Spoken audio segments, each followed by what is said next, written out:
নমস্কার। রাজ্যের বিভিন্ন জায়গায় জাল পিআরটিসি নিয়ে সরকারের চাকরির পদে যোগদানের জন্য আবেদন করছে, এমন জাল পিআরটিসির নাকি হিড়িক পড়েছে। প্রশাসনিকভাবে বিষয়টি নিয়ে কোনো স্পষ্টীকরণ এখনো দেয়নি, কিন্তু চাকরি প্রত্যাশী বেকাররা সরাসরি সেই অভিযোগ করেছেন।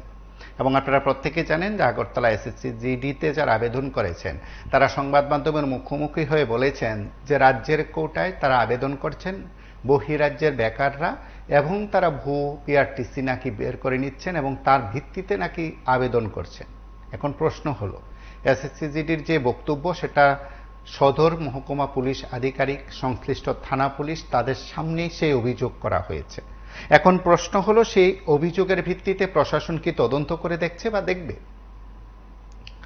আপাতত প্রশাসনের দিকে সেই আঙ্গুল তুলেছেন বেকাররা, এবং রাজ্যের বেশ কয়েকটি জায়গায় কিছু কাগজপত্র যখন বিভিন্ন মহল থেকে সংগ্রহ করা হয় বা সেগুলোকে যাচাই করা হয়, তখন অভিযোগ আসতে শুরু করে যে তার সাথে সরকারি নথির কিছু মিল থাকে না। বিশেষ করে এখন বিভিন্ন জায়গায় যখন অনলাইনে আবেদন করতে হয়, যখন আবেদন করার সময় বিষয়গুলো যখন ধরা পড়ে, ভেরিফিকেশনের সময় যখন ধরা পড়ে, তখন সংশ্লিষ্ট কর্তৃপক্ষ তার নিকটবর্তী থানাকে বিষয়গুলো জানায়। এমন একটি স্পর্শকাতর বিষয় যখন রাজ্য প্রশাসনের গোচরে এসছে, তারপর কি করবে সেটা হয়তো তাদের বিষয়। নমস্কার, কে বলছেন? নমস্কার দাদা, আমি একজন এসএসসি জিডির ক্যান্ডিডেট। হ্যাঁ বলুন। আমার বাড়ি কৈলাসহর। হ্যাঁ বলুন। তো এসএসসি জিডি প্রত্যেক বছরই রিক্রুটমেন্ট এটা নেওয়া হয়। তো এসএসসি জিডি 3 বছর ধরে আমি এক্সাম দিচ্ছি, ঠিক আছে।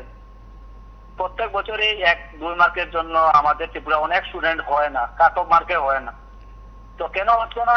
প্রত্যেক বছরে এরকম জালি সার্টিফিকেট, বহিরাগত ক্যান্ডিডেট ইউপি, বিহার, ত্রিপুরাতে এসে জালি সার্টিফিকেট পিআরটিসি বানিয়ে ওই এসএসসি জিডিতে ইন্টারভিউ দেয়। তো তারাই প্রায় যে 400-500 সিট থাকে, তারাই প্রায় অর্ধেকের বেশি তারাই নিয়ে নেয়।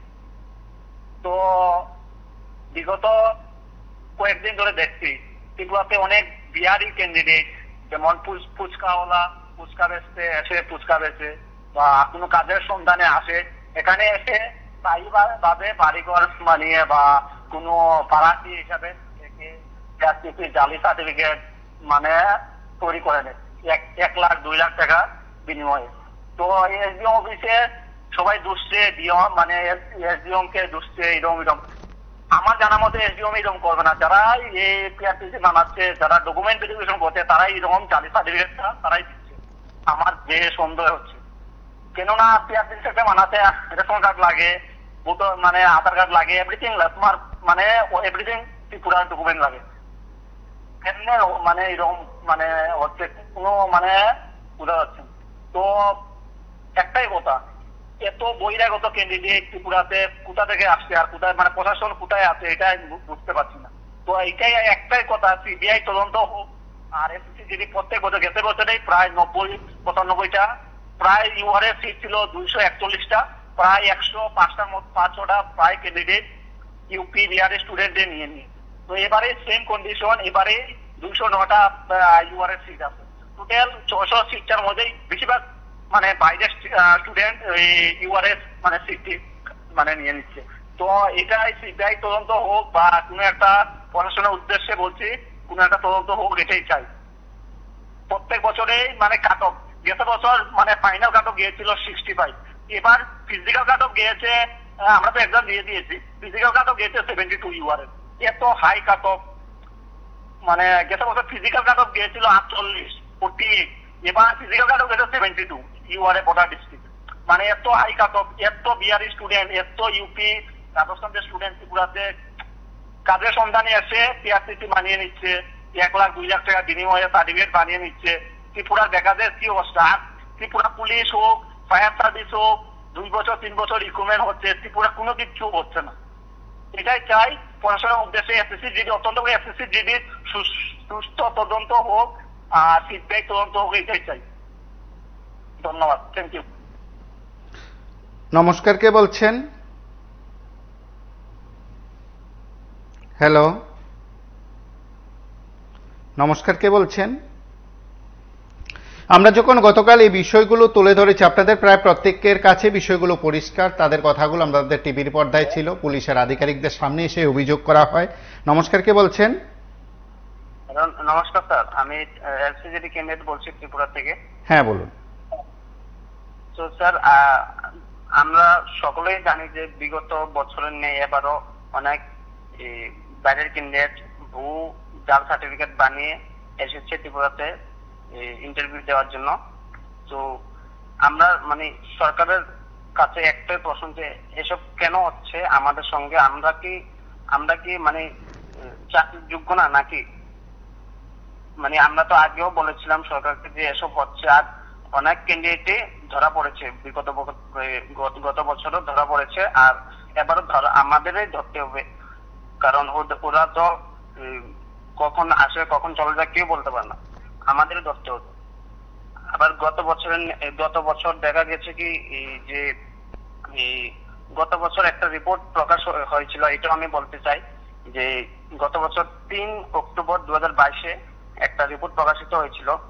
এই রিপোর্টটা আমি ঠিক রিপোর্টটা ছিল CMIE এর একটা রিপোর্ট, যার মধ্যে বলা ছিল যে নর্থ ইস্টের যতগুলো স্টেট আছে ওর মধ্যে ত্রিপুরা বেকারত্বের 1 নম্বরে এসে পড়েছে। তো মানে এসব কেন হচ্ছে?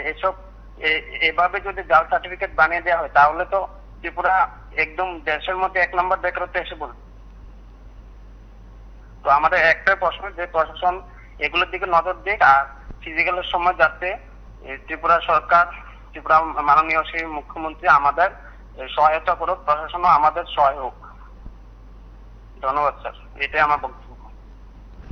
এবং পুলিশের সামনে যে অভিযোগ করা হয়েছে, পুলিশ আধিকারিকরা সেখানে উপস্থিত ছিলেন, তারা সেই বিষয়গুলো তদন্ত করবেন কিনা, পুলিশের ঊর্ধ্বতন কর্তৃপক্ষের কাছে বিষয়গুলো তুলে ধরবেন কিনা সেটা আমাদের কাছে স্পষ্ট নয়। আমরা এতটুকু বলি, রাজ্যের বুকে একটি স্পর্শকাতর বিষয়, রাজ্য প্রশাসনের দিকে কার্যত সেটা চ্যালেঞ্জ ছুড়ে দিয়েছেন এই বেকাররা। তারা বলছেন যে SSCGD-তে বহিরাজ্যের, অন্য রাজ্যের বেকাররা বাঁকা পথে অন্য উপায়ে টাকার বিনিময়ে ত্রিপুরা বিভিন্ন জায়গা থেকে তারা PRTC বের করে নিয়েছেন, তার ভিত্তিতে ত্রিপুরায় তারা আবেদন করছেন, এবং ত্রিপুরায় তারা আবেদন করছেন নিয়োগ সংক্রান্ত পরীক্ষায় তারা বসার সুযোগ পাচ্ছেন, তাতে ত্রিপুরার কোটায় ঘাটতি আসছে, ত্রিপুরা কোটায় শূন্যতা তৈরি হচ্ছে, রাজ্যের ছেলেমেয়েরা সেখানে সুযোগ থেকে বঞ্চিত হচ্ছেন, বহিরাজ্যের যুবকরা নাকি, বহিরাজ্যের বেকাররা নাকি সেই সুযোগ নিচ্ছেন। আমি রাজ্যের এবং অন্য রাজ্যের সাথে কোনোভাবে বেকারদের পার্থক্য করার বিষয় তুলছি না, সেটা নিঃসন্দেহে সরকার প্রশাসনের বিষয়। আমরা এতটুকু বলি যে ত্রিপুরার ছেলেমেয়েরা চাকরির জন্য দৌড়ঝাঁপ করছেন, চাকরির সুযোগ পেলে তারা এদিক ওদিক ছুটছেন, সেদিক থেকে রাজ্যের ছেলেমেয়েদের সুযোগ দেওয়া হোক। নমস্কার, কে বলছেন? হ্যালো। হ্যাঁ বলুন। স্যার নমস্কার। স্যার আমি একজন SSCGD ক্যান্ডিডেট। হ্যাঁ বলুন।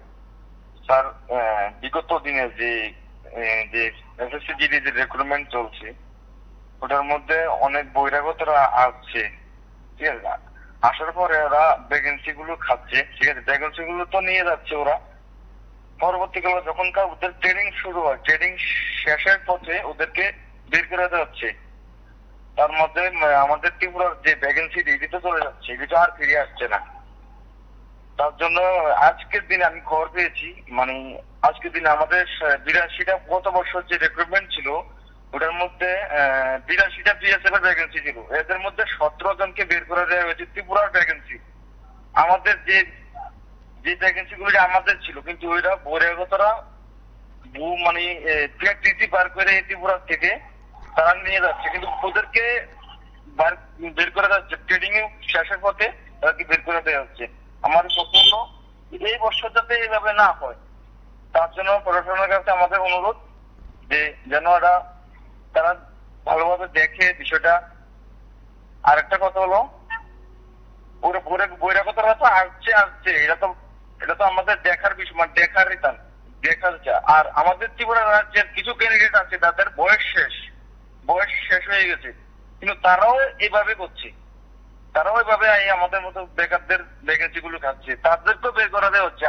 আজকের দিনে BSF এর মধ্যে 17 জনকে বের করা দেওয়া হচ্ছে আজকের দিনে। 2023-এর যে রিক্রুটমেন্ট ছিল ওইখান থেকে।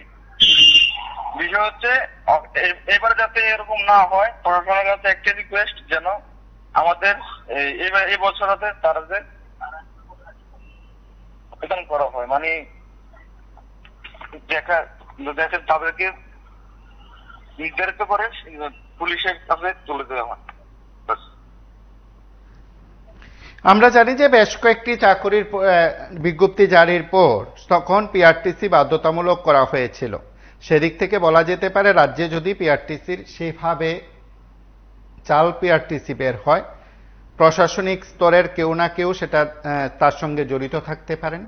অভিযোগ সেমনটাই, নিঃসন্দেহে এসডিএম অফিস এবং সংশ্লিষ্ট ডিএম অফিসের কেউ না কেউ তার সঙ্গে যুক্ত। যদি তাদেরকে চিহ্নিত করা না যায় তাহলে রাজ্যের জন্য বোধহয় আরো একটি বিপদ, সেখানে ভয়াবহ বিপদের মুখোমুখি রাজ্য প্রশাসন হবেন এবং সেদিক থেকে সরকারের লোকজন যারা আছেন, সরকারের প্রতিনিধিরা যারা আছেন, তারা অবশ্যই বোধহয় বিষয়টি দেখবেন। নমস্কার, কি বলছেন? নমস্কার, বলছিলাম। হ্যাঁ বলুন। সত্যি আমাদের লজ্জা হচ্ছে, আজকে কতটুক সতর্কতা নিয়ে ত্রিপুরা একটা নিউজ করছে সুশাসনের জাহাজ ছড়াছড়ি। আমি দেখি উইদিন 7 days রাজ্য সরকার কি করে। বহিরাজ্যের বেকাররা চাকরি পান, এটা অবশ্যই, কিন্তু পিআরটিসি জাল এই রাজ্যের জন্য কলঙ্ক। যেখানে যারা এগুলো ধরবে ওদের সামনে বেকাররা বলছে, ওদের তো লজ্জা হওয়া উচিত। ওরা দেখি কতটুকু সততা নিয়ে এবং প্রতিবল কলমকে চ্যালেঞ্জ জানিয়ে যে তোমরা ভুল করার যে নিউজটা করে, তাহলে বলবো যে রাজ্যে পড়াশোনা জিনিস আছে। নমস্কার।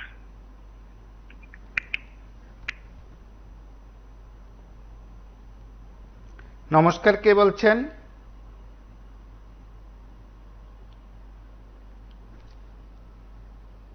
নমস্কার, কে বলছেন? হ্যালো, আমি আগরতলাতে বলছি।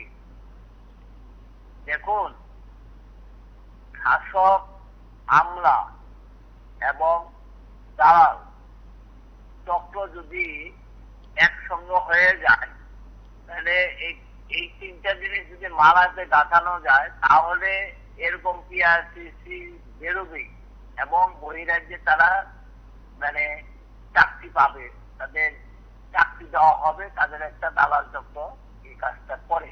এবং তিনটা জিনিস যদি একত্র হয়, মানে আন্দোলনকারীরাও কিছু করতে পারবে না, কারণ এই তিনটা একত্রিত হলে সব কাজ সম্ভব, যে কোনো কাজেই সম্ভব। শাসক এবং আমলা এবং দালাল, এই চক্র ছাড়া এই কাজগুলি হতে পারে না। পুলিশ প্রশাসনের কাছে শুনবে, এরা তো আমলাই শুনবে, এইগুলি বেকাররা বলবে বেকারের যন্ত্রণা, ত্রিপুরা রাজ্যের যন্ত্রণা। তো মুখ্যমন্ত্রী তো বিধানসভায় বলেছিলেন পিআরটিসি ছাড়া চাকরি হবে না, বাইরের কোন লোককে চাকরি দেওয়া হবে না ত্রিপুরাতে। পিআরটিসি বাই করতে গেলে তো অনেক কিছু ফর্মুলা আছে, রেশন কার্ড লাগে, বহু কিছু লাগে, আর তার অ্যাড্রেস লাগে, সবকিছু লাগে। তো এইগুলি তো আমি আগে বললাম যে তিনটা জিনিস চক্র যদি একত্র হয়ে যায়, তাহলে কোনোদিনই সম্ভব হবে না এই চাকরি আটকানো। আপনাদের কাগজে আজকেও পড়ছিলাম, পরে বুঝতে পারছি যে এই তিনটা চক্র একত্র হয়ে গেছে। একত্র হয়ে গেলে আর তো এটাকে আটকানো যাবে না, এটার আটকানোর কোনো রাস্তা নেই। আন্দোলন করবে বেকাররা, বয়সসীমা পার হয়ে যাবে, কি বলে যে বেকারদের দুর্ভোগ হবে। কারণ এখানে তো টাকা পয়সার ব্যাপার আছে, কারণ টাকা পয়সা লেনদেন হয়, লেনদেনের মধ্যে যদি কাজ করে ফেলে তাহলে তো তারা আন্দোলন করবে, তাদের বয়সসীমা পার হয়ে যাবে, অনেকে হতাশাগ্রস্ত হয়ে অন্য লাইনে যাবে, কেউ সুইসাইড করবে, এই তো হবে। কারণ এই ত্রিপুরা রাজ্যের জন্য কেউই ভাবছে না, যারা শাসক দলে আছে তারা কেউ ভাবছে না, মুখে বড় বড় কথা বলছেন, একজনের উপর দোষ চাপাচ্ছেন, কিন্তু আসল কাজ কিছুই করছেন না। তদন্ত হোক। আমরা ভারতবর্ষে যদি অন্যান্য স্টেটে সিবিআই, ইডি, ইনকাম ট্যাক্স লাগানো হয়, তাহলে এই রাজ্যে কেন এটা হবে না? এই রাজ্যে এটা লাগানো হোক। কারা আমরা এই সাথে জড়িত আছে, সরকার তো ইচ্ছা করলে সবকিছু পারে। আমি তো আগেই বললাম যে শাসক, আমলা এবং দালাল তিনটা চক্র একত্রিত হয়ে গেছে, ফলে এটাই হওয়ার স্বাভাবিক। নমস্কার, কে বলছেন? হ্যালো, নমস্কার, কে বলছেন?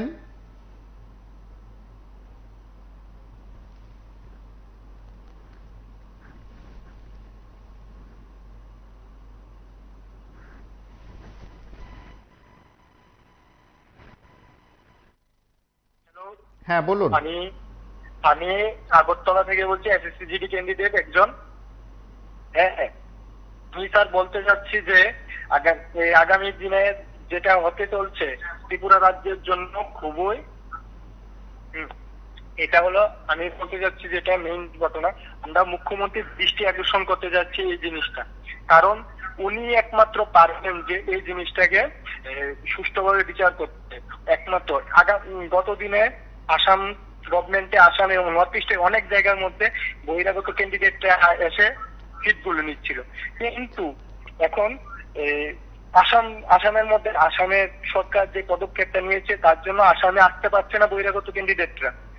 এইভাবে আমি চাই ত্রিপুরা রাজ্যে এরকম করা পদক্ষেপ নেওয়া হোক, যেন ত্রিপুরা রাজ্যেও বিগত দিনে এরকম ক্যান্ডিডেটরা বহিরাজ্য থেকে না এসে ত্রিপুরার সিটগুলো না খেতে পারে।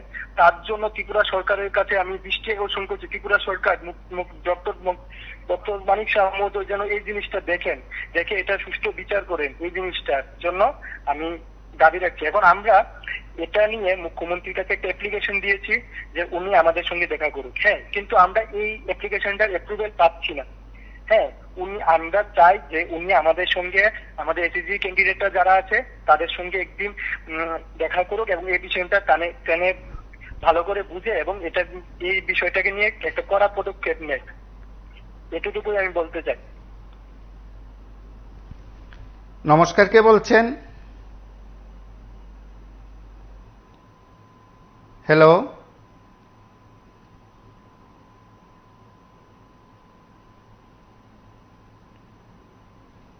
নমস্কার, কে বলছেন? কুমার কে বলছিলেন? হ্যাঁ, বলুন। বিআরটিসি বলছেন 2 নম্বরে চোরাচুরি সুশাসন যে দেখাচ্ছেন, এটা আপনাদের মিডিয়ার একটা করেছেন। আমরা সুশাসন জানি না ত্রিপুরাবাসী হিসেবে, ত্রিপুরার নাগরিক। সুশাসন বলতো বিহারে, ত্রিপুরা যে সুশাসন স্লোগান বা এসব ত্রিপুরাতে স্লোগান ছিল এক ত্রিপুরা শ্রেষ্ঠ ত্রিপুরা, এটাই ছিল। সুশাসন কোথায়, কে বলছে সুশাসন? বাবুকে বিপ্লব ছিল, মানে কে হয়েছে, কোথায় সুশাসন? এরকম স্লোগান নাই। বিহারে ছিল সুশাসন বাবু, নীতিশ কুমারের নামে ছিল। এগুলি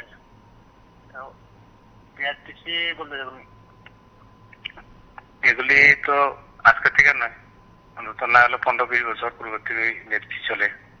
তখন পূর্বে ছিল সিটিজেনশিপ সার্টিফিকেট, তারপরে পিআরটিসি মানে প্রেজেন্ট যে, এটা কিন্তু পিআরটিসি যে মানে প্রেজেন্ট রেসিডেন্ট সার্টিফিকেট। আর মানে সিটিজেনশিপ যেটা, এটার মধ্যে কিন্তু মানে একদম ভারতীয় নাগরিক থাকে। এগুলি বুড়ি চলছে। আমরাও দেখছি। তথ্য প্রমাণ আপনাদের মিডিয়ার সামনে দিতে পারবো, কিন্তু যদি কেউ আসে আমাদের নাম বলে দিতে পারবো। এগুলো তো কিছু না। আপনার পঞ্চায়েত আরো লাগবে, বাংলাদেশ থেকে যে আসে কারো লাগে এরকম হয়। স্কুল সার্টিফিকেট, ক্লাস 12 স্কুল, আবার বলুন শুনুন, ক্লাস 12 স্কুল, দর্শনী বিদ্যালয়ের সার্টিফিকেট বিক্রি হয়েছিল, হয়, এখন হচ্ছে।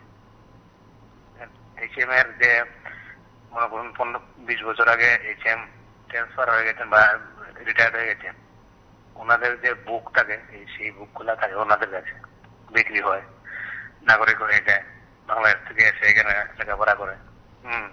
ভালো ভালো মানে মনে করুন আসার পরে এখানেও মনে করুন ত্রিপুরাতে অনেকে চাকরি বাকরি করছে। এগুলো কিছু না। আর এই সুশাসন যে বলছেন, পিআরটিসি তো আমরা যখন করেছিলাম কপি দিয়ে, বলতে ছোট কপি দিয়ে, এখন তো ক্যামেরার সামনে ছবি উঠতো, তারপরে কিন্তু হচ্ছে এসডিএম অফিসের সামনে, এসডিএম এর অফিসে তারিখ মতো যেতে হয়, তাহলে পিআরটিসিতে বসতে হয়। কত পিআরটিসি কত ধরনের আছে, আমার নিজের তো অরিজিনাল 2টা আছে, অরিজিনাল, একদম অরিজিনাল লিগেল। হ্যাঁ, পিআরটিসি, তারপর সিটিজেনশিপ, সবকিছু আছে। এগুলি মানে কি বলবো, সুশাসনটা লাল কালের ক্যাপশন দিয়ে রাখবেন, এগুলি ফালতু। যে লাগে প্রচুর পরিমাণে। তারপর আপনাদের মাধ্যমে দেখলাম বুড়ি বুড়ি মানে প্রায় প্রতিদিন রেগুলার ভাবে বাংলাদেশ থেকে লোক আসছে 17 জন 12 জন 15 জন করে কি করছে দেশের প্রশাসন। বুঝলাম যে দেশের সীমান্ত রক্ষার দায়িত্বে দিয়েছে, কিন্তু পুলিশ প্রশাসন কি করছে, গোয়েন্দা বিভাগ কি করছে, বিএসএফ তো তারা সেন্ট্রালের কর্মী, রাজ্যে পুলিশ রাজ্যে গোয়েন্দারা কি করছে ধরছে ধরে বা মিডিয়া ডেকে বা আমি তো এতগুলা ধরলাম, আমার কিছুদিন পর প্রমোশন হয়।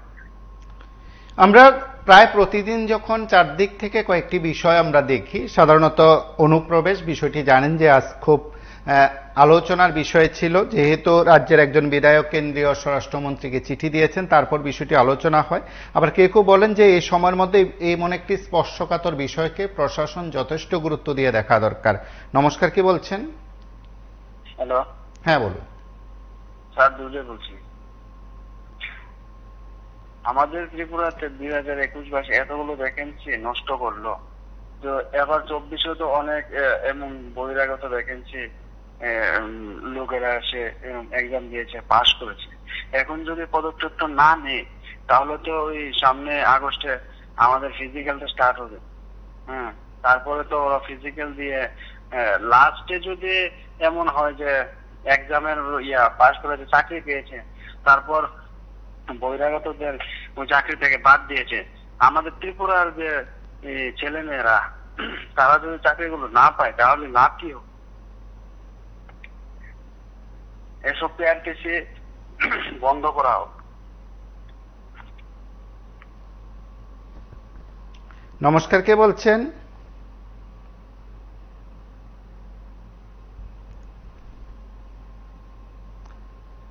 নমস্কার, কে বলছেন?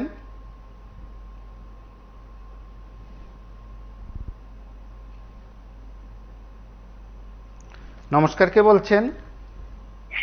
স্যার আমি এসএসসি ক্যান্ডিডেট সাউথ ত্রিপুরা থেকে বলছিলাম। হ্যাঁ বলুন। স্যার আমরা তো 2-4 বছর ধরে মানে কন্টিনিউ দেখতেছি স্যার, ফেক পিআরসি বানাইয়া বিহার, উত্তরপ্রদেশ, রাজস্থান সাইডের ক্যান্ডিডেট আয়া আমরা ভ্যাকেন্সি গুলো নষ্ট করতেছে। বাট স্যার হেরাও চাকরিটা করতে পারে না, বাট তবু বুঝে না তারা কি লাভটা হয় বুঝি না। পরে যখন ভেরিফিকেশন হয় সবাই যত ফেক ক্যান্ডিডেট আছে ভেরিফিকেশন ডকুমেন্ট ভেরিফিকেশন যখন ফাইনাল ভেরিফিকেশন হয় জয়নিং এর পরে এরা বাদ দিয়ে যায়, তবুও আমরা ভ্যাকেন্সিটি নষ্ট করতে পারি। তখন স্যার আমরা একটাই দাবি, ত্রিপুরা পুলিশ যদি আমরা যখন সিআরপিএফ ক্যাম্পের গেটে যখন ফিজিক্যালের টাইমে এন্ট্রি হইব আর আসাম রাইফেল ক্যাম্পে যখন ফিজিক্যালের টাইমে এন্ট্রি হইব, ত্রিপুরা পুলিশ যদি আমরা মানে সব ফুলাফেনের যতজন ফুলাফেন ফিজিক্যালের লেগে নাম আছে সব ফুলাফেনের মুখের ল্যাঙ্গুয়েজ আর যে মানে ভাষাটা বাংলা ভাষাটা, আমরা ত্রিপুরার ক্যান্ডিডেট সবাই বাংলা ভাষা জানে, বাংলা ভাষাটা। আর যদি হয় মানে আমরা প্রশাসনের কাছে একটাই দাবি, যদি হয় রেশন কার্ডটা একটু যদি ম্যান্ডেটরি করে, রেশন কার্ড যদি ত্রিপুরার রেশন কার্ডটা চেক করে 99% মানে ফেক ক্যান্ডিডেট ধরা পড়ে যাবে। বাট আমরা এসএসসির ভিতরে রেশন কার্ডটা চেক করে না। যদি আমরা সিএম স্যার যদি কোনোভাবে রেশন কার্ডটা চেক করাইতে পারে তাহলে আমরা যত ফেক ক্যান্ডিডেট আছে সব ধরা পড়ে যাবো স্যার। এটাই আমরা দাবি, যাতে বাইরে ক্যান্ডিডেট যত ফেক ক্যান্ডিডেট আছে ত্রিপুরার ভিতরে অলরেডি ফিজিক্যাল প্র্যাকটিস করে স্যার, আমরা যত ক্যান্ডিডেট আছে সবাই দেখি বা কিছু করতাম পারি না আমরা। তবু আমরা সবাই মিলে ওই দিনকে জড়ো হয়েছিলাম, আমরা কথাটা সিএম স্যার অব্দি পৌঁছাবার লেগে, বাট ওই দিনকে পারা গেছে না। এখন আমরা পারমিশনের চেষ্টা করতে আছি, পারমিশন যদি পাই আমরা সবাই মিলে একজোট হয়ে যদি আমরা সিএম স্যারও হেল্প করে, ত্রিপুরা পুলিশও হেল্প করে, তাহলে স্যার আমরা এই জঞ্জাল থেকে মুক্ত হইতাম পারি। ত্রিপুরাতে যে পরিমাণ বেকার স্যার 500-600 মানুষের কেরিয়ার সেট হয়ে যেতে হইলে বাইরে ফলাফল কেড়ে আমরা ভ্যাকেন্সি খাইতো স্যার, যা পাইবো সব আমরা ত্রিপুরার ক্যান্ডিডেটে পাক, আমি না পাই আরেকজন হলে তো পাইবো, সব ত্রিপুরার ক্যান্ডিডেট পাক, আমরা চাই এটা স্যার।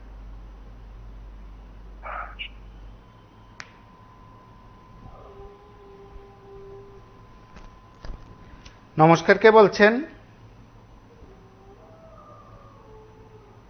নমস্কার, কে বলছেন?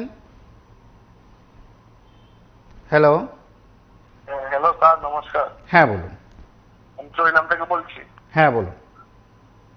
আমি স্যার বলতে চাইছিলাম এসএসসি পিআরটিসি বানিয়ে জাল সার্টিফিকেট বানিয়ে কে বাইরে ক্যান্ডিডেট ঢুকছে। হ্যালো, আপনি কথা বলুন। বাইরের ক্যান্ডিডেট ত্রিপুরাতে জাল পিআরটিসি বানিয়ে ত্রিপুরাতে প্রবেশ করছে। তো আমাদের তো আগস্ট মাসে এটা ফিজিক্যাল স্টার্ট হবে। এই ব্যাপারে সরকার কিছু করলে ভালো হয়। রেশন কার্ড অনেক কিছু দিলে ভালো হবে।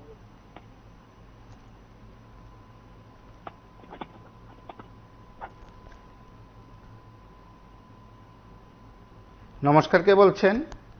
এবং আমরা এতটুকু বলি, শুধু রাজ্যের এই বিষয় নয়, যখন সরকারের তরফ থেকে বা প্রশাসনের তরফ থেকে বিভিন্ন জায়গায় অভিযান চালানো হয়, তার আগেও বহুবার ঘটেছে। আগরতলা থেকে শুরু করে বেশ কয়েকটি জায়গায় একটি চক্রকে পুলিশ সেখানে পাকড়াও করেছিল বা ধরেছিল। নমস্কার, কে বলছেন? হ্যালো। হ্যালো, হ্যাঁ বলুন, টিভি সাউন্ড বন্ধ করে কথা বলুন। হ্যাঁ স্যার, আমি সুব্রত ম্যাডাম আগরতলা থেকে বলছি। হ্যাঁ বলুন। স্যার, বিগত 2 বছর ধরে স্যার, 2 থেকে 3 বছর ধরে স্যার বহিরাগত ক্যান্ডিডেটের জন্য আমাদের ত্রিপুরাতে অনেক প্রবলেম হচ্ছে। পিআরটিসি আমরা গত বছর একজন আটকাইছিলাম ইয়ার সামনে, আসাম রাইফেল ক্যাম্পের সামনে, বিহারের। উনি নিজের মুখে স্বীকার করেছে যে 1 থেকে 1.5 লাখ দিয়ে পিআরটিসি বানিয়েছে ত্রিপুরা থেকে। এমনি তো স্যার অনেক ক্যান্ডিডেট আছে। এবারও তার না হলে 200 থেকে 250 ক্যান্ডিডেট হবে ত্রিপুরাতে, ক্যান্ডিডেট আছে অনেক। স্যার আমরা ত্রিপুরা রাজ্যের প্রশাসন থেকে দূরে সাথে সাথে যে তার যে সময় ফিজিক্যাল হবে, ফিজিক্যালের সময় যেমন রেশন কার্ডটা ম্যান্ডেটরি করে দেয়। হ্যালো। হ্যাঁ বলুন, কথা শোনা যাচ্ছে। আমরা শুধু দূরে চাই স্যার, ফিজিক্যালের আগে যেমন সবকিছু আমরা সরকারের কাছে, মাননীয় মুখ্যমন্ত্রীর কাছে আমরা দূরে চাই যে ফিজিক্যালের সময় যেমন স্যারের যেমন এসএসসি হেডকোয়ার্টারের সাথে একটা নোটিশ করা যে ত্রিপুরা ফিজিক্যালের সময় রেশন কার্ড চেক করতে হবে। রেশন কার্ডটা স্যার বের করতে অনেক কষ্ট হয়, তার জন্য স্যার বিহারে তারা রেশন কার্ড বের করতে পারবে না, বুঝলেন স্যার।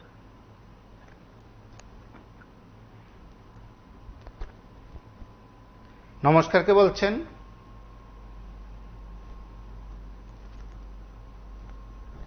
নমস্কার, কে বলছেন?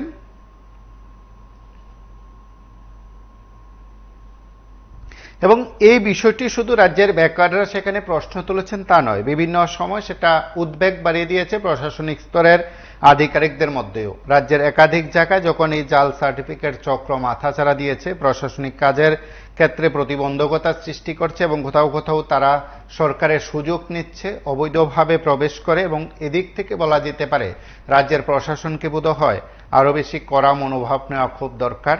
যারা বিভিন্ন সময় পিআরটিসির দাবি করেছেন, চাকরিতে বাধ্যতামূলক করার চেষ্টা করেছেন, চেয়েছেন, কারণ তারা দাবি করছেন বা তারা মনে করছেন যদি সরকার সেই উপায় নেয় বা সেই পদ্ধতি নেয়, তাহলে এই রাজ্যের বেকাররা, এই রাজ্যের ছেলেমেয়েরা চাকরি পাবেন, সরকারের দপ্তরে তারা চাকরির সুযোগ পাবেন। বহিরাজ্যের বেকাররা বা বহিরাজ্যের ছেলেমেয়েরা এসে রাজ্যের কোটায় সেখানে চাকরিতে যোগদান করতে পারবে না।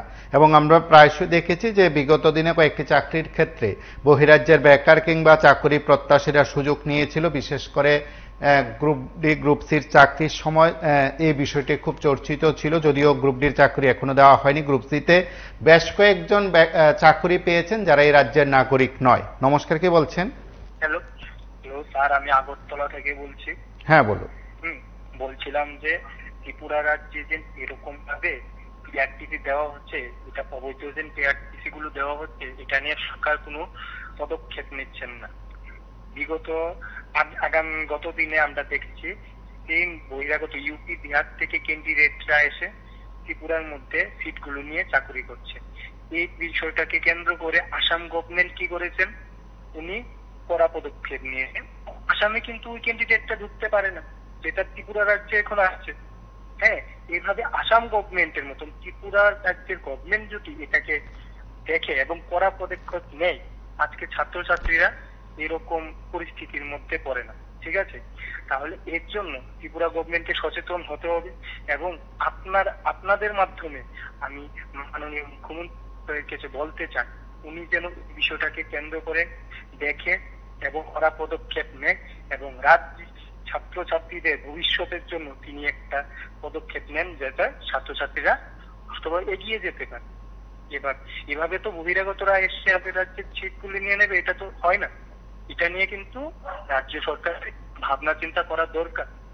আমি চাই ওনারা এই জিনিসটা করুক এবং ছাত্রছাত্রীরা যাতে তাদের সফলতা অর্জন করতে পারে এই বিষয়টাকে ভালো করে তদন্ত করা, এটা দেখা। নমস্কার, কে বলছেন?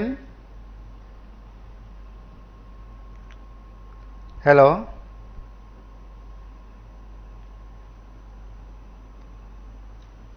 নমস্কার, কে বলছেন? নমস্কার। হ্যাঁ বলুন। বিষয়টা স্যার, আপনারা যে প্রোগ্রামটা দেখাচ্ছেন আমরা দেখছি, যেটা জাল সার্টিফিকেট, আমাদের কর্মসংস্থান বাইরের রাজ্যের ছেলেমেয়েরা করে নিচ্ছে। বিষয়টা আপনার আগরতলা বুদ্ধিনগর যে বেসরকারি সংস্থাগুলো, যে কোম্পানিগুলো আছে, আপনি এখানে বেশি দূরে না, এখানে গেলে দেখবেন আমাদের ত্রিপুরা রাজ্যের ছেলেরা যে হারে এখানে আছে তার ডাবল চেয়েও বেশি বাইরের ছেলেরা এখানে জব করছে। আমি বেসরকারি দেখাচ্ছি, সরকারি তো বলে লাভ নেই। কারণ আরেকটা বিষয়, মোনার চোখ, এখানে কিন্তু দেখবেন নেপকো দেখবেন বেশিরভাগ ক্ষেত্রেই নর্থ ইস্টের ছেলেরা, আসাম রাজ্যের ছেলেরা নেপকোতে বেশিরভাগ অংশ জব করছে। এটা আজকে না, দীর্ঘদিন ধরে। আর জাল সার্টিফিকেট, স্কুল সার্টিফিকেট বলুন, ক্লাস 12 এর বলুন, 10 এর বলুন, পিআরটিসি বলুন, দেখুন যেখানে খুব প্রশাসনিক আমলা কর্তারা আছেন বা মিনিস্টার ওনারা আছেন, ওনাদেরই তো কাগজপত্র ঠিক নেই, তো ওনারা কি মূল্যায়ন করবেন? কারণ ইলেকশন ঠিক মতো হচ্ছে না, তো এখানে জাল সার্টিফিকেট থাকবে না বা জাল কাগজ থাকবে না, তো কি থাকবে স্যার? এটাই তো আশা করি আমরা যে এটাই থাকা দরকার। কারণ আমাদের তো ত্রিপুরার যারা অরিজিনালি বাসিন্দা, তাদের তো কোনো দাম নেই বা অস্তিত্ব নেই। কারণ কি, ওনাদের তো টাকা চাই। এটা সব গভর্নমেন্ট যারা ত্রিপুরাতে ছিলেন দীর্ঘদিন, ওনারা ওইটা তৈরি করেছেন, এখনো এটা হচ্ছে। শুধু এই আমলে যে হচ্ছে তা নয়, আপনি মোনারচক গিয়ে দেখুন বা আগরতলা বুদ্ধিনগর গিয়ে দেখুন। আমি এই দুইটা সাইটের কথা বললাম, আপনাদের এই দুটো সাইট দেখেন, তবেই বুঝতে পারবেন যে কি হারে এখানে বাইরের রাজ্যের লোকেরা এখানে জব করছে। পাশাপাশি ইদানিং কালে দেখা যাচ্ছে কিছু ইলেকট্রিক ডিপার্টমেন্টে বা বিভিন্ন, আমি ইলেকট্রিক ডিপার্টমেন্টের বিষয়টা বলছি কারণ কিছু কিছু জায়গাতে বেসরকারীকরণ হয়েছে। এখান থেকে বেশিরভাগই বাইরের বাসিন্দারা এখানে চাকরি করছে। তো আমাদের ত্রিপুরা রাজ্যের একটা মন্ত্রী মশাইরা আমাদেরকে চাকরি দিতে পারছেন না, আর যাও দিতে পারছেন সব বাইরের ছেলেরা। তো এগুলো একটু আমার মনে হয় ভালোভাবে দেখা উচিত। তার চেয়েও ভালোভাবে দেখা উচিত যে যে এরিয়ার ছেলেগুলো আছেন যারা বেকার, ওই এরিয়ায় আপনাদের নিজের হাত তুলে নিন। যেমন বাংলাদেশ আজকে নিয়েছে, বিভিন্ন জায়গায় নিয়েছে, সোজা হিসাব ওনাদেরকে বুঝিয়ে ভাগিয়ে এখান থেকে তাড়িয়ে দিন, অথবা দুই একটা দিয়ে দিন, সব ঠিক আছে। শুধু মিনিস্টার বললে হবে না, নিজের উপরও কিছু নিতে হবে। যদি বাঁচতে চান, পেটে ভাত দিতে চান, তাহলে এগুলো করতে হবে। নমস্কার, কে বলছেন?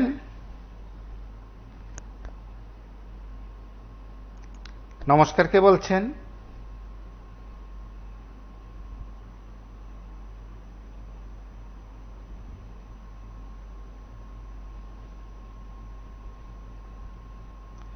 নমস্কার, কে বলছেন? হ্যালো, হ্যাঁ বলুন।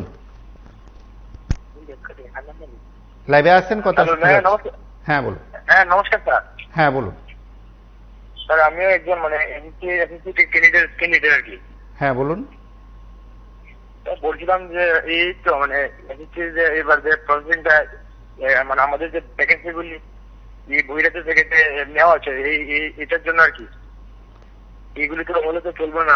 আমরা তো স্যার কিছু একটা করতে হবে, আমাদের তো বয়স আর নেই, আমাদের তো যে দিনে দিনে বয়স বাড়ছে, আমাদের তো মানে কিছু একটা চাকরি পেতে হবে আমাদের, আমাদের তো নিজেদের একটা ভবিষ্যৎ আছে না, আমাদের মা বাবা মানে বয়স হয়ে যাচ্ছে, আমাদের তো কিছু একটা পেতে হবে। তো এরকম চলতে থাকে সবসময়, তো আমাদের তো ভবিষ্যৎ তো অন্ধকার হয়ে যাবে। তার জন্য আমরা মানে মাননীয় মুখ্যমন্ত্রীর কাছে মানে আবেদন আর কি, যাতে বহিরাজ্য থেকে কেউ এসে যাতে মানে 2 নম্বরই পিআরটিসি বের করে একদম দিতে না পারে।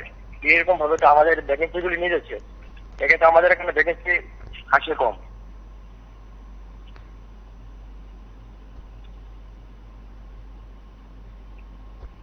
আর কিছু বক্তব্য আছে? না স্যার, এটাই বলছি।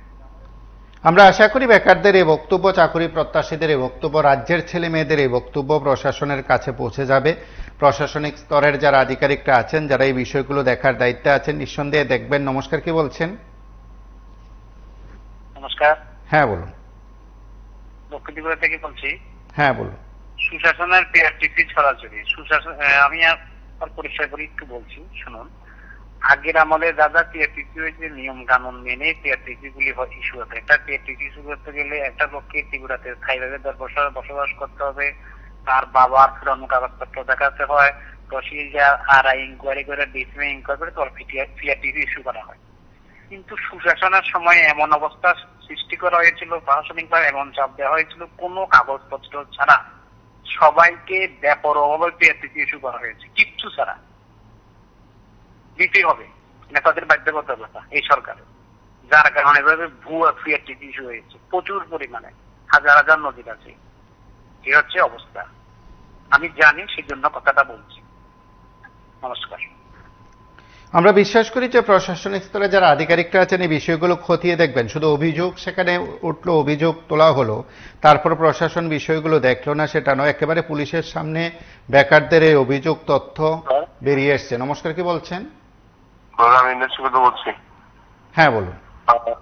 নরসিংহ থেকে। হ্যাঁ বলুন।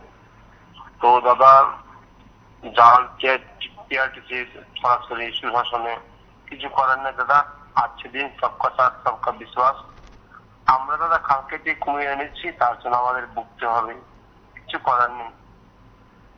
আমাদের আমরা যেমন কর্ম করেছি তেমন ফল আমাদের পেতে হবে, কারণ আমাদের বলা হয় কালকে যে কমিয়ে না, যা করেছি তার জন্য আমাদের ভুগতে হবে। ঠিক আছে দাদা, সুশাসন তাকে বলা হয়। দাদা জয়গুরু, ভালো থাকবেন।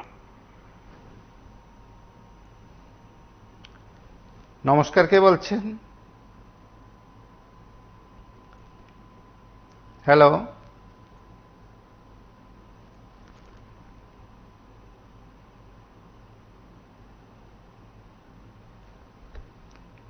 নমস্কার, কে বলছেন? হ্যালো। হ্যালো, আমি আগরতলা থেকে বলছি। হ্যাঁ বলুন। আমি বলতে চাচ্ছি যে ওনারা যে ছাত্রছাত্রীরা এই বিষয়টি নিয়ে বলছেন, আমি চাই যে একজন দুই একজন আমি শুনেছি রেশন কার্ডের কথাটা উল্লেখ করছি। এই রেশন কার্ডের যে কথাটা উল্লেখ করেছেন, এটা একদম প্রপার কথা। যদি ফিজিক্যালের সময় ত্রিপুরা থেকে বা ত্রিপুরা সরকারের সাহায্যে ফিজিক্যালের তারা যদি রেশন কার্ড বা ভোটার আইডি কার্ড এরকম কিছু একটা চেক করে ফিজিক্যালের মধ্যে এন্ট্রি দেওয়া হয়, তাহলে কিন্তু এই বিষয়টা হয় না, বহিরাগতরা ভেতরে ঢুকতে পারে না। এই বিষয়টাকে নিয়ে দেখা হোক, সরকার যেন এই বিষয়টাকে গুরুত্ব দেয়, এটাই আমি বলছি। সকল ছাত্রছাত্রীদের উদ্দেশ্যে বলছি যে ওনারাও এই জিনিসটা সরকারের কাছে পেশ করে, এটাই আমি বলতে চাচ্ছি।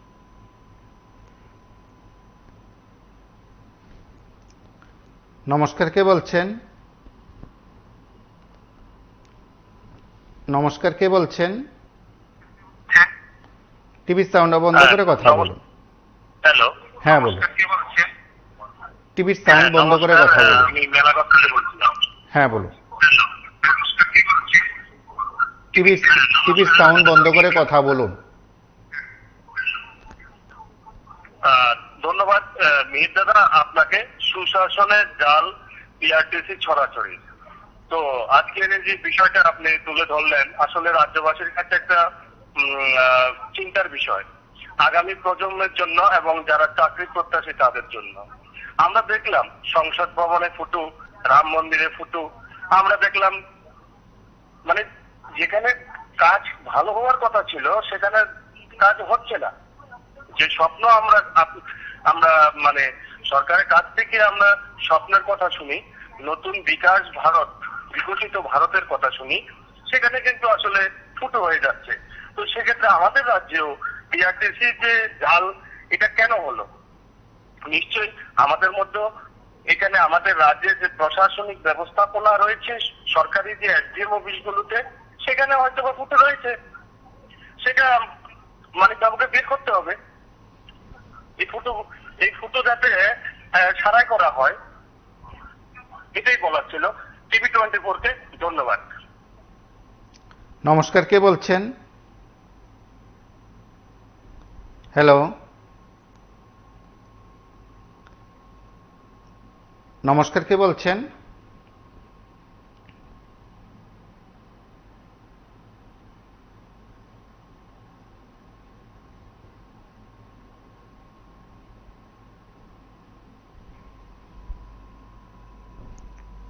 নমস্কার, কে বলছেন? নমস্কার দাদা, আগরতলা থেকে বলছিলাম। হ্যাঁ বলুন। বলছিলাম সুশাসনের আমলে জাল পিআরটিসি ছড়াছড়ি, তো এই জাল পিআরটিসি নিয়ে দেখলাম যে আপনার প্রতিবাদী কলমে দেখলাম খবরটা সকালে, যে যারা বেকার রয়েছে তারা নাকি অনেক জায়গাতে ডেপুটেশন দিচ্ছে। তার আগেও দেখলাম যে আমাদের রাজ্যের মন্ত্রী, মাননীয় মন্ত্রী সুশান্ত চৌধুরী মহোদয় এবং মানিক শাহ মুখ্যমন্ত্রী, ওনারও বিবৃতি দিয়েছিলেন যে কোনো প্রেস মিট করে বলেছিলেন, বিশেষ করে সুশান্ত চৌধুরী মহোদয়, যে কোনো আমাদের রাজ্যের টিটিসি হোক বা যে কোনো ত্রিপুরা রাজ্যের দপ্তরেই হোক, কোনো ইন্টারভিউ দেওয়ার ক্ষেত্রে PRTC permanent resident Tripura certificate বাধ্যতামূলক। তো দেখুন, এটা তো বলেছে, এটা বিবৃতি মাইকের সামনে বলে দিয়েছে, 4-5 জন সাংবাদিক যারা রয়েছেন তাদের সামনে বলে দিয়েছেন, এটা প্রেস মিট করেছেন, বাস কাজ হয়ে গেল। দেখুন, আজকালকার দিনে যারা এসডিও, এসডিএম রয়েছে, ডিসিএম রয়েছে, এমনকি ডিএম, আইএস পরে যারা ডিএম রয়েছে, আমি ডিএম তো বলতে পারবো না, কিন্তু যারা মানে এসডিএম রয়েছে ত্রিপুরা, টিসিএস পাস করে যারা এসডিএম এর দায়িত্ব সামলাচ্ছেন অনেক মানে সাবডিভিশনে, ওনাদের ক্ষমতা কতটুকু রয়েছে এটা আমরা ত্রিপুরাবাসী হিসাবে মানে যারা একটু পড়াশোনা রয়েছে, মানে কমসে কম 8 মাস, তারা সহজে বুঝে যাবে। একজন মন্ত্রী বা একজন স্পিকার বা একজন এমএলএ যদি ফোন করে একটা এসডিএম কে বাড়িতে ডেকে পার্টি করে বলে দেয় যে এইটা কালকে আমার দিতে হবে, তাহলে না করবে না, এটা অনেকাংশে হয়। তবু আমি দেখেছি বা এমন কিছু না, কিন্তু অনেক ক্ষেত্রে এটা হয়। এটা আগে যেমন হতো এখনো হতো, কেননা এসডিএম আমার বাড়ি কমলপুরে বা আমার বাড়ি আগরতলা বা আমার বিলুনিয়া, আমি একজন এসডিএম এর দায়িত্ব সামলাচ্ছি, আমি চাইবো যে বাড়ির সামনে থেকে ডিউটি করতে বউ বাচ্চা নিয়ে। আমি চাইবো না যে গভর্নমেন্টের খিলাফ, মানে গভর্নমেন্টের এগেইনস্টে গিয়ে আমার যে প্রেস্টিজ রয়েছে, আমার যে সার্ভিস একটা যে রেকর্ড রয়েছে খারাপ করতে। একটা মন্ত্রী বলে দিয়েছে বা সেন্ট্রালে বিজেপি, স্টেটে বিজেপি বলে দিয়েছে, বা আমি একটা ইস্যু করে দিচ্ছি, এরকম হচ্ছে। বিশেষ করে হচ্ছে বিশালগড় ক্ষেত্রে, বিশালগড় থেকে যে ওইটা রয়েছে সোনামুড়া, মানে যে রয়েছে ওই দিকটাতে বিশেষ করে হচ্ছে, সব ত্রিপুরাতেই হচ্ছে, কিন্তু ওইদিকে বেশি হচ্ছে। খবর করলেই দেখা যায় যে অনুপ্রবেশ থেকে শুরু করে বেশিরভাগ ক্ষেত্রে বিশালগড় দিয়ে হচ্ছে। আর বিশালগড় দিয়ে এমনি এখন হেডলাইন্স এর মধ্যে ত্রিপুরাতে 1 নম্বরে রয়েছে তথাকথিত মাননীয় যে বিধায়কের আমলে। যাই হোক, তো আমি আর কিছু বলবো না। আমি তারা লাস্টে এই কথাই বলবো যে যারা টিআরটিসি ত্রিপুরা টিআরটিসি রয়েছে, টিআরটিসি ভালো করে, যারা এসডিএম তারা রয়েছে, যারা মানে ডিসিএম তারা রয়েছে, আমি চাইবো করে জুড়ে বলবো, স্যার আপনারাও ত্রিপুরার বা ত্রিপুরার বাইরের ভারতবর্ষের নাগরিক, অ্যাটলিস্ট যারা ত্রিপুরার এসডিএম রয়েছেন, আপনারা ভালো করে একটু স্যার ম্যাডাম, আপনারা ভালো করে একটু ডকুমেন্টস গুলি দেখে শুনে আপনার সিগনেচার গুলো করুন, নাকি উপরের মন্ত্রী আপনার কথা শুনে আপনার সিগনেচার করবেন না বা টিআরটিসি ইস্যু করবেন না। কেননা যে চাকরি পাচ্ছে না ওইটা কিন্তু আপনারই ঘরের বা আপনার কোনো রিলেটিভ হতে পারে, টিআরটিসির কারণে যে চাকরি পাচ্ছে না। আর একটা যে ভুয়া টিআরটিসি নিয়ে যে চাকরিটা পাচ্ছে অন্য কোনো স্টেটের মানে লোকটা, ওটা ত্রিপুরা এসে কিন্তু ত্রিপুরার কোনো উন্নতি চাইবে না। আমার ত্রিপুরার মানুষ, আমি ত্রিপুরা উন্নতি চাইবো 100 মধ্যে 100%, কারণ আমার মা বাবা যতটুকু শিক্ষি করতে পারেনি। কিন্তু মুম্বাই, দিল্লি থেকে এসে যদি কেউ টিআরটিসি নিয়ে টিআরটিসি নিয়ে চাকরি করে, জব করে, তাহলে সে কিন্তু দড়ি মাস 5 ঘন্টার মধ্যে ডিউটি করবে এবং মানুষের সেবা করবে। সে 100% চাইবে না যে এখানের মানুষের উন্নতি হোক, কেননা সে এই রাজ্যের নাগরিক না। যাই হোক, ধন্যবাদ যে বিষয় নিয়ে কথা বলছেন। আমরা আরো একবার বলি যে প্রশাসনের লোকজন, পুলিশ প্রশাসনের কাছে বেকারদের এই অভিযোগ ছিল। রাজ্যের বেকারদের পক্ষে বিভিন্ন সময় সিদ্ধান্ত নেওয়ার ক্ষেত্রে পিআরটিসিকে বাধ্যতামূলক করা হয়েছিল, যেহেতু এসএসসি জিডির পরীক্ষার ক্ষেত্রে বিষয়গুলো নজরে এসছে। যদি তাই হয়ে থাকে, অভিযোগ যদি সত্যি সত্যি হয়ে থাকে, তাহলে নিঃসন্দেহে রাজ্যের জন্য সেটা বিপদের। নমস্কার, কি বলছেন? নমস্কার স্যার। হ্যাঁ বলুন। স্যার আমি সূর্যমনগর থেকে বলছি স্যার। হ্যাঁ বলুন। স্যার বলছিলাম যে স্যার আমাদের যে স্যার একটা প্রতি বছরই স্যার একটা সেন্ট্রালে যে ইন্টারভিউ স্যার এসএসসি জিডি, যে ইন্টারভিউতে স্যার প্রতি বছরই আসে, স্যার এটার মধ্যে কি হচ্ছে স্যার, বিহারিরা এবং ইউপি থেকে কিছু ক্যান্ডিডেটরা প্রতি বছরই স্যার আমাদের ত্রিপুরাতে এসে তারা ফেক ডোমিসাইল বানিয়ে তারা প্রতি বছর আমাদের ভ্যাকেন্সিটাকে খেয়ে নিচ্ছে, প্রতি বছরই এসে হচ্ছে। তো আমরা এটা নিয়ে বলছি আর কি, যে মন্ত্রী মহোদয় আছে তারা একটু এটা দেখার জন্য। ওই দিনও আমরা এটার জন্য একটা নমিনেশন জমা দিতে গিয়েছিলাম, তো পুলিশরা বাধা সৃষ্টি করেছিল ওইখানেও। তো স্যার আমি এটার জন্য কল করেছি আর কি। অবশ্যই আমরাও সেদিক থেকে বলি, যারা এই অনুষ্ঠান শুনছেন অবশ্যই রেকর্ড করা বক্তব্য শুনবেন, আপনারাও প্রশাসনের দৃষ্টি আকর্ষণ করুন। আপনারা সকলে মিলে এমন একটি বিষয়, স্পর্শকাতর বিষয়, গুরুত্বপূর্ণ বিষয়, এবং অবশ্যই তা যদি সত্যি সত্যি হয়ে থাকে তাহলে এই রাজ্যের জন্য খুব বিপদ। আপনিও অংশীদার হন, প্রশাসনে ঘুম ভাঙ্গান। আজ এই পর্যন্তই। নমস্কার, শুভরাত্রি।